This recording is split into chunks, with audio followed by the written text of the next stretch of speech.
Hello friends, ಇವತ್ತಿನ class ನಾವು last ಕ್ಲಾಸ್ನಾಗ electricity ಅನ್ನೋ ಹೊಸ ಚಾಪ್ಟರ್ ಸ್ಟಾರ್ಟ್ ಮಾಡೀವಿ. ಇವತ್ತು ಅದ ಚಾಪ್ಟರ್ ಸೆಕೆಂಡ್ ಪಾರ್ಟನ್ನು ಸ್ಟಡಿ ಮಾಡತ್ತೀವಿ.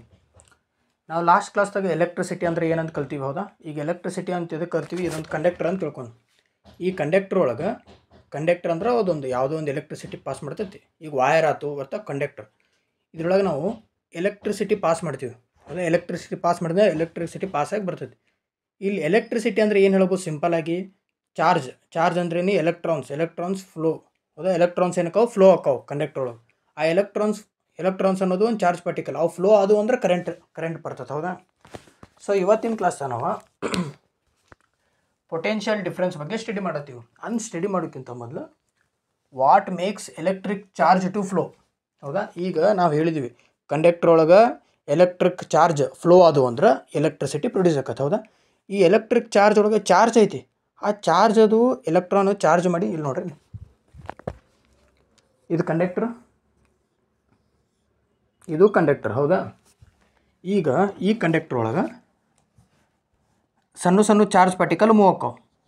ಒಂದು ಸಣ್ಣ ಚಾರ್ಜ್ ಪಾರ್ಟಿಕಲ್ ಎಲೆಕ್ಟ್ರಾನ್ ಒಳಗೆ ಮೂವ್ ಆಗತ್ತವ. ಇಲ್ಲಿ ಇದು ಮೂವ್ ಆತಂದ್ರೆ ಹಿಂಗೆ ಸಣ್ಣ ಚಾರ್ಜ್ ಪಾರ್ಟಿಕಲ್ಸ್ ಅಂದರೆ ಯಾವಿಲ್ಲಿ ಎಲೆಕ್ಟ್ರಾನ್ಸ್ ಮೂವ್ ಆಕವು.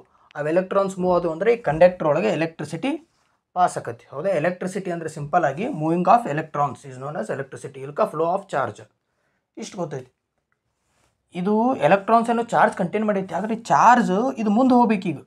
ಹೌದಾ, ಚಾರ್ಜ್ ಕಂಟೈನ್ ಮಾಡೋದು ಅಷ್ಟೇ ನಿಂತಿರ್ತೈತೆ. ಅದು ಮುಂದೆ ಹೆಂಗೆ ಫ್ಲೋ ಆಕತಿ. ಹೌದಾ, ಇದು ಮುಂದೆ ಎಲೆಕ್ಟ್ರಾನ್ಸ್ ಮೂವ್ ಆದಾಗ ಎಲೆಕ್ಟ್ರಿಸಿಟಿ ಪ್ರೊಡ್ಯೂಸ್ ಆಕತಿ. ಈಗ ಫಸ್ಟ್ ನಾವು ಒಂದು ಪೈಪ್ ತೊಗೋತೀವಿ. ಈ ಪೈಪ್ ಒಳಗೆ ಒಂದು ಬಾಟ್ಲೆ ನೀರು ಹಾಕಿದ್ವಿ ಅಂತ ಇಟ್ಕೊ. ಈ ಪೈಪ್ ಒಳಗೆ ನೀರು ಹಾಕಿದೆ. ಈ ನೀರೇನು ಇಲ್ಲಿ ಬಂದು ಬೀಳ್ತಾವ? ಬೀಳಂಗಿಲ್ಲ. ಯಾಕೆ? ಈ ನೀರು ಕಡಿಮೆ ಅದಾವ. ಹೌದಾ, ನೀರು ಭಾಳ ಅಂದರೆ ಇಲ್ಲಿ ಮಠ ಬರ್ತಾವ. ಇಲ್ಲಿ ನೋಡು, ಎಲ್ಲರೂ ಇಲ್ಲಿ ಬಂದು ನಿಲ್ಬೋದು. ಇಲ್ಕ ಭಾಳ ಅಂದ್ರೆ ಒಂದು 2 ಹನಿ ಬೀಳ್ಬೋದು ಅಷ್ಟೇ. ಹೌದಾ, ಕಂಟಿನ್ಯೂ ಆಗಿ ಹಿಂಗೆ ಪೂರ ಇಡೀ ಬಾಟಲ್ನ ಎಷ್ಟು ನೀರು ಚೆಲ್ಲಿದಲ್ಲ ಅಷ್ಟು ಬೀಳಂಗಿಲ್ಲ. ಹಿಂಗೆ ಪೈಪ್ ಸ್ಟ್ರೇಟ್ ಇದ್ರೆ ಅದೇನಾರು ನಾವು ಪೈಪ್ ಹಿಂಗೆ ಇಟ್ಟಿಪ್ಪ. ಹೌದಾ, ಇದೇನಾಯ್ತದು, ಇಲ್ಲಿ ಹೈ ಪ್ರೆಷರ್ ಇರ್ತೈತೆ. ಹೌದಾ, ಎತ್ತರಕ್ಕೆ ಐತದು ಪೈಪ್. ಇಲ್ಲಿ ಹೈ ಪ್ರೆಷರ್ ಇರ್ತೈತಿ, ಇಲ್ಲಿ ಲೋ ಪ್ರೆಷರ್ ಇರ್ತೈತಿ. ಹೌದಾ, ಈಗ ನಾವು ಇಲ್ಲೇನಾರ ಒಂದು ಬಾಟಲ್ ತೊಗೊಂಡು ನೀರು ಹಾಕಿದ್ವಿ ಅಂದರೆ ಇವು ನೀರು ಪೂರ ಹಾಸಿ ಕೆಳಗೆ ಬಂದು ಬೀಳ್ತಾವೆ. ಹಂಗೆ ಸೇಮ್ ಆಗಿ ಈಗ ಒಂದು ವೈರ್ ಒಳಗೆ ಎಲೆಕ್ಟ್ರಿಸಿಟಿ ಪಾಸ್ ಆಗ್ಬೇಕಂದ್ರೆ, ಇದೊಂದು ವೈರ, ಈ ವೈರ್ ಒಳಗೆ ಎಲೆಕ್ಟ್ರಿಸಿಟಿ ಪಾಸ್ ಆಗ್ಬೇಕಂದ್ರೆ ಈ ಎಲೆಕ್ಟ್ರಾನ್ಸ್ ನಾವೇನೋ ಕರೆಂಟ್ ಇಲ್ಲಿ ಕೊಟ್ಟಿವಿ, ಅದು ಹೆಂಗೆ ಫ್ಲೋ ಆಕತ್ತಂದ್ರೆ ಇಲ್ಲಿ ಎಲೆಕ್ಟ್ರಿಕ್ ಪೊಟೆನ್ಷಿಯಲ್ ಹೈ ಇರಬೇಕು. ಅಂದರೆ ಎಲೆಕ್ಟ್ರಿಕ್ ಚಾರ್ಜ್ ಇಲ್ಲಿ ಜಾಸ್ತಿ ಇರಬೇಕು. ಇಲ್ಲಿ ಎಲೆಕ್ಟ್ರಿಕ್ ಪೊಟೆನ್ಷಿಯಲ್ ಏನಿರಬೇಕು? ಲೋ ಇರಬೇಕು. ಹೌದಾ, ಎಲೆಕ್ಟ್ರಿಕ್ ಪೊಟೆನ್ಷಿಯಲ್ ಅಂದ್ರೆ ಒಂಥರ ವೋಲ್ಟೇಜ್. ಹೌದಾ, ವೋಲ್ಟೇಜ್ ಅಂತ ಸಿಂಪಲಾಗಿ ಹೇಳ್ಬೋದು. ಇಲ್ಲಿ ವೋಲ್ಟೇಜ್ ಜಾಸ್ತಿ ಇರಬೇಕು, ಇಲ್ಲಿ ಇನ್ನೊಂದು ಕಡೆ ಪಾಯಿಂಟಿಗೆ ವೋಲ್ಟೇಜ್ ಕಡಿಮೆ ಇರಬೇಕು. ಈಗ ನಾವು ಈ ವೈರ್ ತೊಗೊಂಡು ಒಂದು ಬ್ಯಾಟ್ರಿ ಕನೆಕ್ಟ್ ಮಾಡೀವಿ. ಹೌದಾ, ಈ ಬ್ಯಾಟ್ರಿ ಒಳಗೆ ಇಲ್ಲಿ ಏನಿದೆ ಪ್ಲಸ್ ಐತಿ, ಇಲ್ಲಿ ಮೈನಸ್ ಐತಿ. ಪ್ಲಸ್ ಕಡೆ ಏನಿರ್ತೈತಿ? ವೋಲ್ಟೇಜು ಅಂದರೆ ಎಲೆಕ್ಟ್ರಿಕ್ ಪೊಟೆನ್ಷಿಯಲ್ಲು ಜಾಸ್ತಿ ಇರ್ತೈತಿ.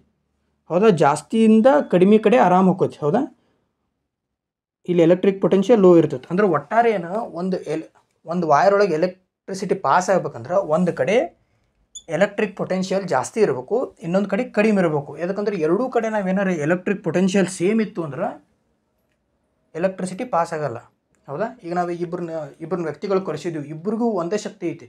ಅವ್ರಿಬ್ಬರಿಗೂ ದೂಸ ಅಂದ್ರೆ ಅವ್ರು ನಿಂತೆಲ್ಲ ನಿಲ್ತಾರೆ. ಹೌದಾ, ಅದು ಒಬ್ಬನಿಗೆ ವ್ಯಕ್ತಿಗೆ ಶಕ್ತಿ ಕಡಿಮೆ ಇತ್ತು, ಒಬ್ಬನಿಗೆ ವ್ಯಕ್ತಿಗೆ ಶಕ್ತಿ ಜಾಸ್ತಿ ಇತ್ತು ಅಂದ್ರೆ ಅವ್ರು ದೂಸ ಆತಂದ್ರೆ ಯಾರೋ ಒಬ್ಬ ವ್ಯಕ್ತಿ ಯಾರು ಶಕ್ತಿ ಕಡಿಮೆ ಇರ್ತೈತೆ ಅವ್ರು ಹಿಂದೆ ಹೋಗ್ತಾರೆ. ಹೌದಾ, ಅಲ್ಲಿ ಮೂವ್ಮೆಂಟ್ ಆಕತಿ. ಹಂಗೆ ಎಲೆಕ್ಟ್ರಾನ್ಸ್ ಮೂವ್ ಆಗ್ಬೇಕಂದ್ರೆ ಒಂದು ಕಡೆ ಎಲೆಕ್ಟ್ರಿಕ್ ಪೊಟೆನ್ಷಿಯಲು ಜಾಸ್ತಿ ಇರಬೇಕು, ಇನ್ನೊಂದು ಕಡೆ ಕಡಿಮೆ ಇರಬೇಕು. ಅಂದಾಗ ಈಗ ಈ ಮೈನಸ್ ಇದ್ದಲ್ಲಿ ಏನಿರ್ತೈತಿ? ಎಲೆಕ್ಟ್ರಿಕ್ ಪೊಟೆನ್ಷಿಯಲು ಕಡಿಮೆ ಇರ್ತೈತಿ. ಹೌದಾ, ಅದಕ್ಕೆ ಎಲೆಕ್ಟ್ರಿಸಿಟಿ ಹಿಂಗೆ ಪಾಸಾಗಿ ಇಲ್ಲಿ ಬಂದು ಟಚ್ ಆಕತಿ. ಹೌದಾ, ಅಂದಾಗ ಎಲೆಕ್ಟ್ರಿಸಿಟಿ ಪಾಸ್ ಆಕತಿ.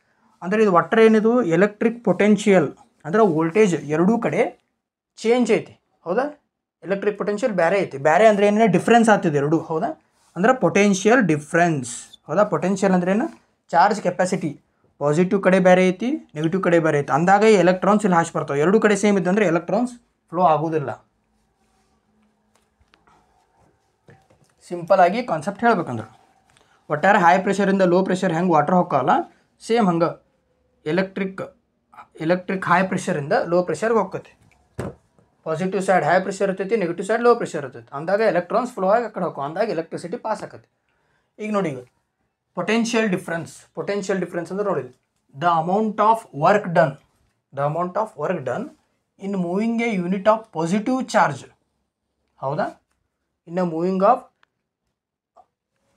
a unit of positive charge without acceleration from one point to another point along any path between 2 points. ಅರ್ಥ ಆಯ್ತಾ? ಈ ಡೆಫಿನೇಷನ್ ಸಿಂಪಲ್ ಆಗಿ ಅರ್ಥ ಮಾಡ್ಕೋಬೇಕಂದ್ರೆ, ಒಂದು ಶೆಲ್ ತಗೊಂಡು, ಶೆಲ್ ಇಲ್ಲಿ ಈ ಶೆಲ್ ಕಡೆ ಪಾಸಿಟಿವ್ ಚಾರ್ಜ್ ಐತಿ, ಈ ಶೆಲ್ ಕಡೆ ನೆಗೆಟಿವ್ ಚಾರ್ಜ್ ಐತಿ. ಹೌದಾ?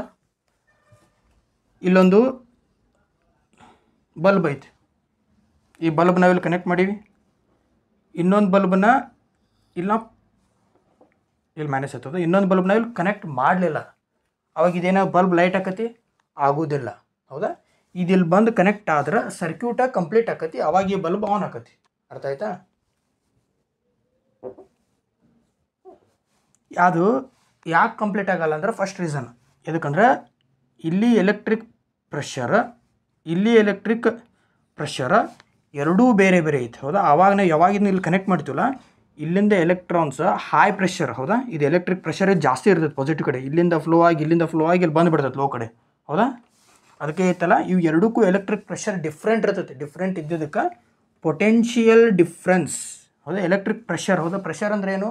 ಒಂಥರ ಪೊಟೆನ್ಷಿಯಲ್ ಡಿಫ್ರೆನ್ಸ್. ಪೊಟೆನ್ಷಿಯಲ್ ಅಂದರೆ ಇಲ್ಲಿ ವೋಲ್ಟೇಜ್ ಬೇರೆ ಐತಿ, ಇಲ್ಲಿ ವೋಲ್ಟೇಜ್ ಬೇರೆ ಐತಿ ಅಂದಾಗ ಪೊಟೆನ್ಷಿಯಲ್ ಡಿಫ್ರೆನ್ಸ್ ಕ್ರಿಯೇಟ್ ಆಕತಿ. ಈ ಪೊಟೆನ್ಷಿಯಲ್ ಡಿಫ್ರೆನ್ಸ್ ಕ್ರಿಯೇಟ್ ಏನಾಕತಿ? ಅಮೌಂಟ್ ಆಫ್ ವರ್ಕ್ ಡನ್ ಅಂದ್ರೆ ಏನಂದ್ರೆ, ಇಲ್ಲಿಂದ ಪಾಸಿಟಿವ್ ಚಾರ್ಜು ಇಲ್ಲಿ ಬಂದು ಇಲ್ಲಿ ಫ್ಲೋ ಆಗಿ ಇಲ್ಲಿ ಬರ್ತಾವೆ. ಹೌದಾ?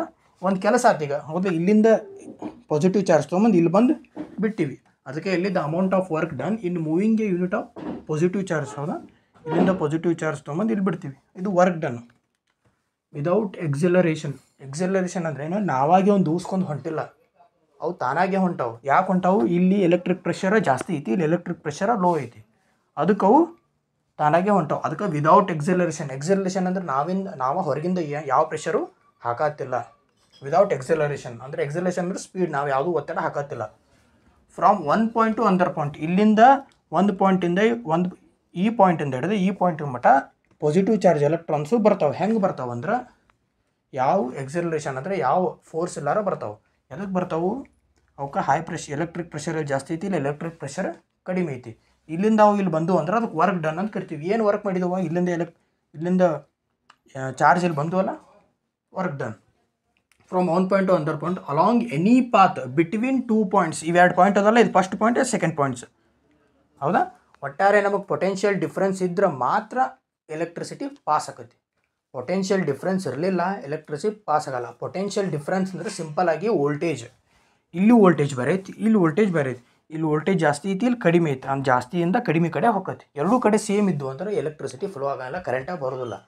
ಸಿಂಪಲಾಗಿ ಹೇಳ್ಬೇಕಂದ್ರೆ ಒಟ್ಟಾರೆ ಪೊಟೆನ್ಷಿಯಲ್ ಡಿಫ್ರೆನ್ಸ್ ಅಂದ್ರೆ the amount of work done in moving a unit of positive charge without acceleration from one point to the another point between 2 points. ಅರ್ಥ ಆಯ್ತು ಅಂತ ಅನ್ಕೊಂಡಿನಿ ಸಿಂಪಲಾಗಿ.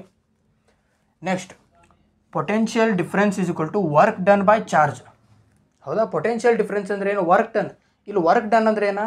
ಕೆಲಸ ಆಗೈತಿ. ಏನು ಕೆಲಸ ಆಗೈತೆ ಅಂದ್ರೆ, ಇಲ್ಲಿಂದ ಪಾಸಿಟಿವ್ ಚಾರ್ಜು ಇಲ್ಲಿ ಈ ನೆಗೆಟಿವ್ ಸೈಡ್ ಬಂದು ರೀಚ್ ಆಗ್ಯಾವ. ಹೌದಾ? ಈ ಪಾಯಿಂಟಿಂದ ಬಂದು ಇಲ್ಲಿ ಬಂದು ರೀಚ್ ಆಗೈತಿ. ಇದಾ ವರ್ಕ್ ಡನ್. ಹೌದಾ? ಇಲ್ಲಿಂದ ಇಲ್ಲಿ ತೊಗೊಂಬಂದು ನಾವು ಏನೋ ಸಾಮಾನು ಇಲ್ಲಿಂದ ಹೋಗಿ ಇಟ್ಟು ಅಂದ್ರೆ, ಫಿಸಿಕ್ಸ್ ಒಳಗೆ ಒಂದು ಯಾವುದರೊಳಗೆ ನಾವು ಏನಾದ್ರು ತೊಗೊಂಡು ಇಟ್ಟು ಅಂದ್ರೆ ಅದು ಮೂಮೆಂಟ್ ಆತಂದ್ರೆ ಅದು ವರ್ಕ್ ಡನ್. ಹಂಗೆ ಸೇಮ್ ಇಲ್ಲಿಂದ ಪಾಸಿಟಿವ್ ಚಾರ್ಜ್ ಇಲ್ಲಿ ಬರ್ತಲ್ಲ, ಇದು ವರ್ಕ್ ಡನ್.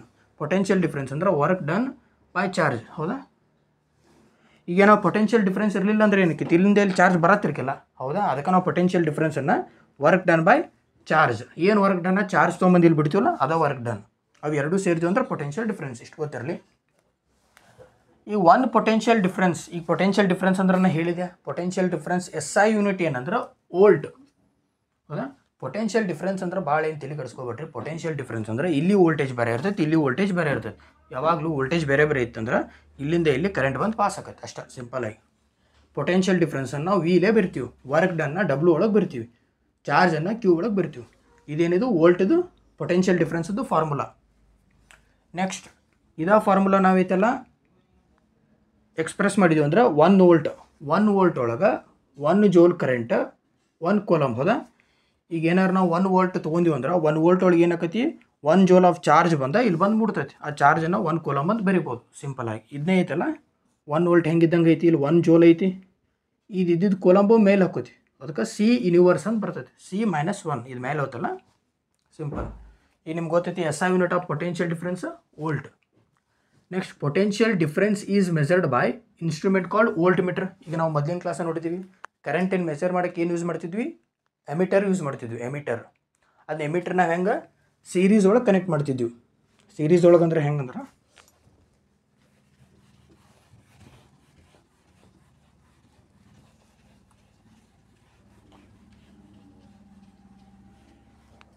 ಹೌದಾ, ಎಲೆಕ್ಟ್ರಿಸಿಟಿನ ಎಮಿಟರ್ಲೇ ಮೆಜರ್ ಮಾಡ್ತಿದ್ವಿ. ಆ ಎಮಿಟರ್ ನಾವು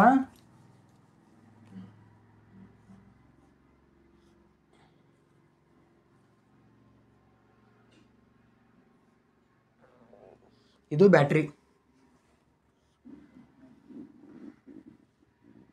ಇಲ್ಲಿ ಬಲ್ಬ್ ಐತಿ. ಹೌದಾ, ನಾವು ಎಮಿಟರ್ ಎಲ್ಲಿ ಕನೆಕ್ಟ್ ಮಾಡ್ತಿದ್ವಿ, ಇಲ್ಲಿ ಕನೆಕ್ಟ್ ಮಾಡ್ತಿದ್ವಿ ಎಮಿಟರ್. ಇದು ಎಮಿಟರ್. ಹೌದಾ, ಎಮಿಟರ್ ಏನೈತಿ ಸೀರೀಸ್. ಹೌದಾ, ಸೀರೀಸ್ ಒಳಗೆ ಐತಿ ಕಂಟಿನ್ಯೂ. ಹೌದಾ, ಆದ್ರೆ ನಾವು ಈ ವೋಲ್ಟ್ ಮೀಟ್ರ್ ಐತಲ್ಲ, ವೋಲ್ಟ್ ಮೀಟ್ರನ್ನ ಎಲ್ಲಿ ಕನೆಕ್ಟ್ ಮಾಡ್ತೀವಿ, ಪ್ಯಾರಲಲ್ಲಾಗಿ ಕನೆಕ್ಟ್ ಮಾಡ್ತೀವಿ. ಹೌದಾ, ಈ ವೋಲ್ಟ್ ಮೀಟ್ರನ್ನ ಹೆಂಗೆ ಕನೆಕ್ಟ್ ಮಾಡ್ತೀವಿ ಅಂದ್ರೆ ಪ್ಯಾರಲಲ್ ಅಂದ್ರೆ ಏನು, ಇದು ಸೀರೀಸ್ ಒಳಗೆ ಐತೆ. ಹೌದಾ, ಪ್ಯಾರಲಲ್ ಅಂದರೆ ಇದ್ರ ಮೇಲೆ ಸ್ಟ್ರೇಟ್. ಇಲ್ಲಿ ವೋಲ್ಟ್ ಮೀಟ್ರ್ ಐತಿ, ಇಲ್ಲಿ ಕನೆಕ್ಟ್ ಮಾಡ್ತೀವಿ. ಅದಕ್ಕೆ ವೋಲ್ಟ್ ಮೀಟ್ರಲ್ಲೇ ನಾವು ಏನು ಮಾಡ್ಬೋದು, ಪೊಟೆನ್ಷಿಯಲ್ ಡಿಫ್ರೆನ್ಸ್ ಅಂದರೆ ಎಲೆಕ್ಟ್ರಿಸಿಟಿ ವೋಲ್ಟನ್ನು ಡಿಫ್ರೆನ್ಸ್ ಕಂಡುಹಿಡಿಬೋದು. ನೋಡಿ, ಇದು ಪಾಸಿಟಿವ್ ಸೈಡ್, ಇಲ್ಲಿಂದ ಪಾಸಿಟಿವ್ ಒಳಗೆ ಫಸ್ಟ್ ಕರೆಂಟ್ ಬಂತು, ಬ್ಯಾಟ್ರಿಯಿಂದ ಎಷ್ಟು ಕರೆಂಟ್ ಬರತೈತಿ, ಆಮೇಲೆ ಇದ್ರೊಳಗೆ ಪಾಸ್ ಆದಮೇಲೆ ಹೊರಗೆ ಎಷ್ಟು ಕರೆಂಟ್ ಬರತೈತೆ ಅನ್ನೋದೇ ಇದು. ಅರ್ಥ ಆಯ್ತಾ? ಇದು ಸಿಂಪಲ್ ಆಗಿ ಇದು ಪ್ಯಾರಲಲ್ಲಾಗಿ ಕನೆಕ್ಟ್ ಮಾಡಿವಿ. ನೋಡೋದಿಲ್ಲ, ಇದ್ರ ಮೇಲೆ ಐತಿ ಇದು. ಹೌದಾ, ಅಂದರೆ ಇದು ಪ್ಯಾರಲಲ್. ಇದು ಹಿಂಗೆ ಮೇಲೆ ಕೆಳಗೆ ಬಂದ್ರೆ ಇದು ಎಮಿಟರ್ ಸೀರೀಸ್ ಒಳಗೆ ಇರ್ತೈತಿ. ಸಿಂಪಲ್ ಆಗಿ ಈ ವೋಲ್ಟ್ ಮೀಟ್ರ್ ಒಳಗೆ ಹಿಂಗೆ ಕಾಟ ಇರ್ತಾವಲ್ಲ, ಈಗ ಹೆಂಗೆ ಸ್ಪೀಡ್ ಮೀಟ್ರ್ ಒಳಗೆ ಸ್ಪೀಡೋಮೀಟ್ರ್ ಕಾಟ ಇರ್ತಾವಲ್ಲ, ಹಂಗೆ ಐತಲ್ಲ ಇದ್ರೊಳಗೆ ವೋಲ್ಟ್ ಒಳಗೆ ಇರ್ತೈತಿ. ಹೌದಾ, ಇದು 1 volt 2 volt 3 volt 4 volt 5 volt ಹಿಂಗೆ ಕರೆಂಟ್ ಬರ್ತೈತಿ. ಇದಕ್ಕೆ ಹಚ್ಚಿದ್ದು ಅಂದರೆ ಎಷ್ಟು ವೋಲ್ಟ್ ಕರೆಂಟ್ ಬರತ್ತೈತೆ ಅಂತ ನಮಗೆ ಗೊತ್ತಾಗತ್ತೆ. ಅರ್ಥ ಆಯ್ತು ಅಂತ ಅನ್ಕೊಂಡೀನಿ. ಪೊಟೆನ್ಷಿಯಲ್ ಡಿಫ್ರೆನ್ಸ್ ಅಂದರೆ ಸಿಂಪಲ್ ಆಗಿ ವೋಲ್ಟ್. ಹೌದಾ, ವೋಲ್ಟೇಜ್ ಚೇಂಜ್ ಇರ್ತೈತೆ ಅಷ್ಟೇ.